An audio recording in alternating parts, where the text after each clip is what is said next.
নমস্কার বন্ধুরা, আমার নতুন আরেকটি ব্লগে তোমাদের সবাইকে স্বাগত জানাচ্ছি। আর এই হাড় কাঁপানো শীতে তোমাদেরকে কি বলবো, বলার কিন্তু কিছুই নেই। এখন কিন্তু বাজে সকাল 7টা। আর জানো তো আমাদের এখানে কিন্তু খুব খুব শীত পড়েছে, এত শীত কি বলবো। বাইরে তো একদম পুরো কুয়াশায় ভরে গেছে। কিন্তু আমার ছেলের না আবার স্কুল শুরু হয়ে গেছে, স্কুলে তো যেতেই হবে। আর 1 মাস হয়ে গেছে স্কুলে যায় না। সেই জন্য না আজকে সকালে তাড়াহুড়ো কিন্তু অনেক হয়ে গেছে। আর সয়াবিনের তরকারি করব। সয়াবিনের তরকারি আমাদেরও হয়ে যাবে, গোপালেরও হয়ে যাবে। আর একটু রুটি বানাবো, রুটি আমরা খাবো আর আমার ছেলে না রুটি স্কুলে নিয়ে যাবে। সয়াবিনের তরকারি আর রুটি এই দুটো স্কুলে নিয়ে যাবে আর ভাত খেয়ে যাবে। কালকের একটু ভাত আছে রাত্রিরে, সেটা একটু গরম করে দেবো, তাই খেয়ে চলে যাবে। আর এদিকে দেখো, শুকনো লঙ্কা দিয়ে দিয়েছি, একদম না নিরামিষভাবেই কিন্তু করব। আর আমার ছেলে বলছে ও না সয়াবিন খাবে না, শুধু আলু খাবে। আর গোপালের জন্য রান্না করে নেবো একবারে। আর জানো তো এত শীত পড়েছে কি বলবো, কোনো কাজ করতে না একদমই ইচ্ছা করছে না। কিন্তু এখন করতে তো হবেই বলো, ছেলে স্কুলে যাবে, এখন রান্নাবান্না করতে হবে, এদিকে ঘরের কাজ করতে হবে। আর কি বলো তো, আমি মানে ঘরের কাজের সঙ্গে সঙ্গে আমার বাচ্চাকে কিভাবে রেডি করে স্কুলে পাঠাই এই শীতে, সেই ভিডিওটাই তোমাদের সঙ্গে আজকে আমি শেয়ার করব। আর কি জানো তো, সকালে যদি ছেলে মেয়ের স্কুল থাকে আর তার উপরে যদি এরকম শীত পড়ে, তাহলে কি কাজবাজ করতে ইচ্ছা করে তোমরাই বলো। আর এই শীতে দেখবে আমাদের তাই উঠতে ইচ্ছা করে না, ওরা তো ছোটো বাচ্চা, ওদের তো উঠতে ইচ্ছা করে না। এখন কি করব, অনেকদিন স্কুল ছুটি হয়ে গেছে, এখন যাওয়া তো লাগবেই। আর দেখো এদিকে রাত্রিরে ভাত ছিল, জল দিয়ে না গরম বসিয়ে দেবো, তাহলে কিন্তু একদম গরম ভাত হয়ে যাবে। আর দেখো আটা থেকে কতটা গমের খোসা বেরিয়েছে। আমি কিন্তু ময়দা হোক আটা হোক এরকম কিন্তু পরিষ্কার করে নিই, তাহলে কোনো নোংরা থাকলে না সেটা মানে আটার মধ্যে থাকে না। আর আমার ছেলে আর যেতে চাচ্ছে না জানো না স্কুলে, অনেকদিন যায় না তো, ওর অভ্যাসটা নেই। কিন্তু জোর করে এখন স্কুলে পাঠাতে হবে, স্কুলে না গেলে হয়। অনেকদিন হয়ে গেছে। আর এতদিন যদি স্কুলে না যায় তাহলে কিন্তু পড়াশোনা অনেক ভুলে যাবে। আরে শীত তো, এত শীত কি বলবো তোমাদের। আর দেখো এদিকে ভাতটাও কিন্তু গরম হয়ে গেছে। আর ভাতে যদি এরকম জল দিয়ে একটু গরম করা যায় না, তাহলে কিন্তু একদম পুরো গরম ভাত হয়ে যায়। দেখো বোঝাই কিন্তু যাচ্ছে না যেটা ঠান্ডা ভাত। আর এমনি শুকনো গরম করলে দেখবে অনেকটা ভাত কিন্তু গামলাতে লেগে থাকে, তখন ওটা ভাত কিন্তু মানে নষ্ট হয়ে যায়। তার থেকে এরকম করে নেওয়াই ভালো। আর এখন না দুটো রুটি বানাবো আমার ছেলের জন্যে। মানে দুটো রুটি বানাবো, যার তার মধ্যে থেকে যেটা ভালো হবে সেটা ওকে স্কুলে দিয়ে দেবো। আর একটাই নিয়ে যাবে, আমি বলেছি শোনা দুটো রুটি নিয়ে যাও। তা বলছে না আমি স্কুলে একটা রুটি নিয়ে যাব।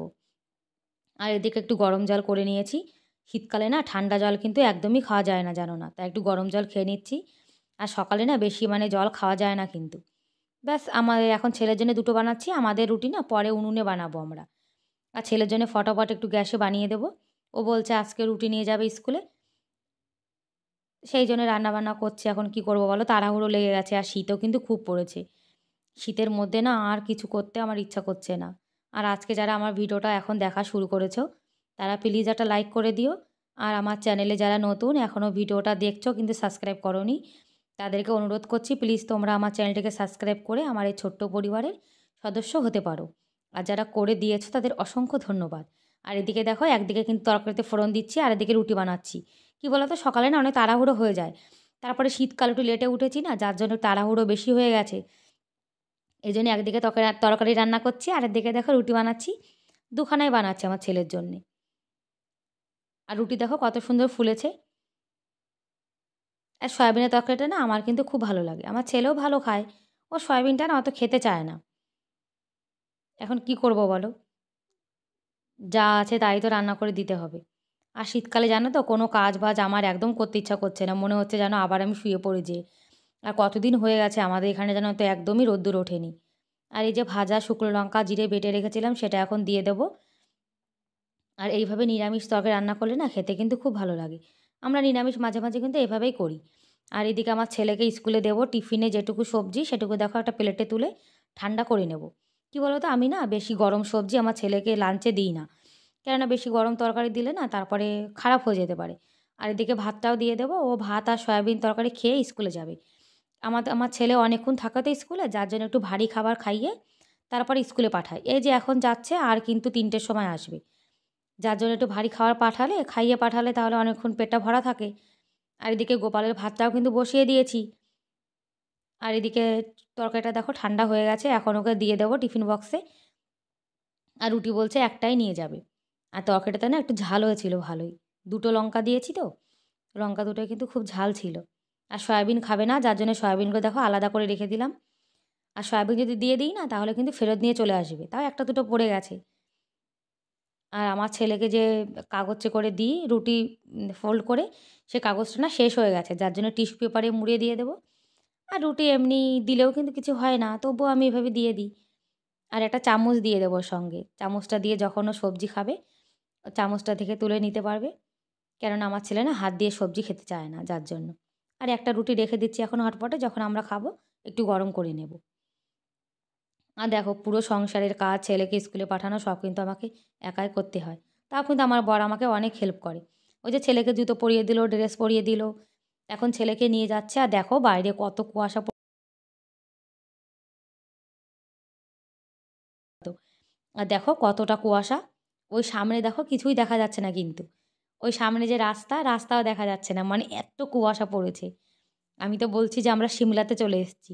সিমলাতে যেরকম শীত পড়ে আমাদের এখানে কিন্তু সেরকম শীত পড়ছে। আর জানো না, পাক্কা 1 মাস হয়ে গেছে শীত পড়েছে। আর আমাদের গোপাল দেখো এখনও ঘুমাচ্ছে, গোপালকে না একটু লেট করে তুলবো। আর রাত্রিরে যে বাসনগুলো ধুয়ে রেখেছিলাম সেগুলো না আর তাড়াতাড়ি মানে গুছিয়ে রাখা হয়নি, সেই বাসনগুলো এখন জায়গার জিনিস জায়গাতে রেখে দেবো। মানে তাড়াহুড়ো সকালে এত হয়ে যায় যে মানে বাসনপত্র রাখার কোনো টাইমই কিন্তু পাই না।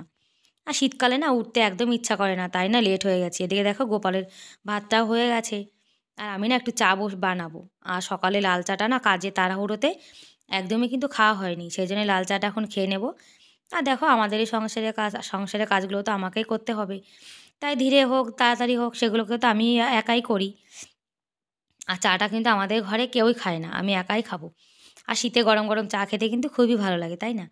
আর স্কুলের বাস দেখো কুয়াশা পড়েছে, যার জন্য কিন্তু অনেক লেট হয়ে গেছে, তাই 0.5 ঘন্টা লাগবে। সেই জন্য এখন দেখো কম্বলের মধ্যে বসে রয়েছে, পরে যাবে। বাচ্চা চলে এসছে, বলছে যে ওদের বাস নাকি এখনও অনেক লেটে আসবে।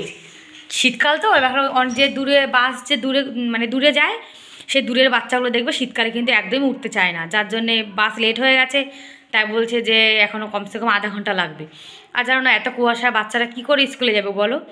আর এই শীতে এখন কি করা যাবে বলে, এইভাবে চলতে হবে। আর শীতকালে কিন্তু বাচ্চা কাচ্চা একদমই ঘুম থেকে উঠতে চায় না, এই জন্য লেট হয়ে গেছে বেশি। শীতকালে না এখন এই ঝামেলা, জানো না, কুয়াশায় কিন্তু বাসেও দেখতে পায় না। কি বলতো, রাস্তায় তো অনেক কুয়াশা, দেখবে হাই রোডে কিন্তু কুয়াশা অনেক বেশি পড়ে। আর বাচ্চাদের স্কুলের বাস একটু যদি সাবধানে না চালায় তাহলে কি হয়, যার জন্য মানে ধীরে ধীরে চালিয়েছে, একটু লেট হয়ে গেছে। তা বলছে এখনও 0.5 ঘন্টা পরে আসবে। তা তোর বসে থাক কম্বলের মধ্যে, আর কী করবে। আর তারপরে কিন্তু আমার ছেলে 0.5 ঘন্টা পরে চলে গেছে, বাস চলে এসেছিলো। আর এই কম্বল কিন্তু আমার ছেলে পা দিয়ে কিন্তু বসেছিল, তাই এখন ভাঁজ করে রেখে দিচ্ছি। আর দেখো কতগুলো কাঁথা কম্বল বালিশ কত কিছু হয়ে গেছে। গরমকালে কিন্তু দেখবে এইসব জিনিস কিছুই কিন্তু হয় না, পুরো খাট কিন্তু ফাঁকা থাকে। আর শীতকালে পুরো ভরা। আর এই কম্বলগুলো তো ইউজ না করলেও তো হয় না। আর আমাদের এখানে এত শীত পড়ে, তোমাদেরকে কি বলবো, খুব শীত পড়ে। আর রোদ্দুর উঠছে না, 2-3 দিন হয়ে গেছে রোদ্দুর একদমই দেখা নেই। আর বেডটা যদি গোছানো না থাকে তাহলে দেখবে একদমই কিন্তু ভালো লাগে না। আর বেডটা গোছানো থাকলে দেখবে পুরো ঘরটাই কিন্তু পরিষ্কার মনে হয়। আর আমাদের গোপাল দেখো কম্বলের মধ্যে বসে রয়েছে। আর যে জামাকাপড়গুলো রাত্রির এখানে খুলে রাখা হয়েছিল সেগুলো এখন ভাঁজ করে রেখে দিচ্ছি। আর খাটে পরে জামাকাপড় এভাবে এলোমেলো থাকলে দেখবে একদম কিন্তু ভালো লাগে না।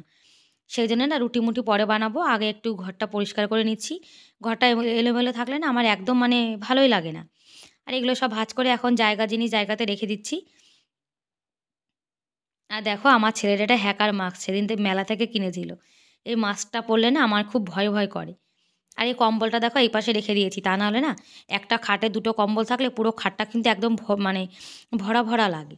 যার জন্য এই বেডটার উপরে রেখে দিয়েছি। আর গোপাল বসে রয়েছে তো, যার জন্য ঝাঁটা দিয়ে ঝাড় দিলাম না। আর এদিকে ঘরটাও কিন্তু গোছানো হয়ে গেছে। আর গোপাল এখন বসে থাকুক, আমি এখন ঘরের অন্য কাজগুলো করে নেব। আর ফ্রিজটা কিন্তু একদিন পরে পরে আমি সাফ করি, তা নাহলে না ফ্রিজটায় অনেক কিন্তু ময়লা হয়ে যায়। আর যে জিনিস দেখবে যত্ন করে রাখবে সেই জিনিস কিন্তু অনেক দিন যায়। আর এই টেবিলটার উপরে না বাসন রাখা ছিল রাত্রিরে, আর একটু জল পড়েছিল, যার জন্য না মুছে নিয়েছি। আর এই বেডটাতে কিন্তু কেউ ঘুমায় না, তবুও কিন্তু এটা পরিষ্কার করে রাখি। আর এই যে 1 দিন 2 দিন পরিষ্কার না করলে দেখবে জিনিসপত্র যেন কোথা থেকে অনেক বালি চলে আসে। তো বন্ধুরা আজকের মতো এ পর্যন্তই, দেখা হবে পরের ভিডিওতে। ততক্ষণ তোমরা ভালো থেকো, অনেক সুস্থ থেকো। আজকের মতো বিদায় জানাচ্ছি, বাই বাই।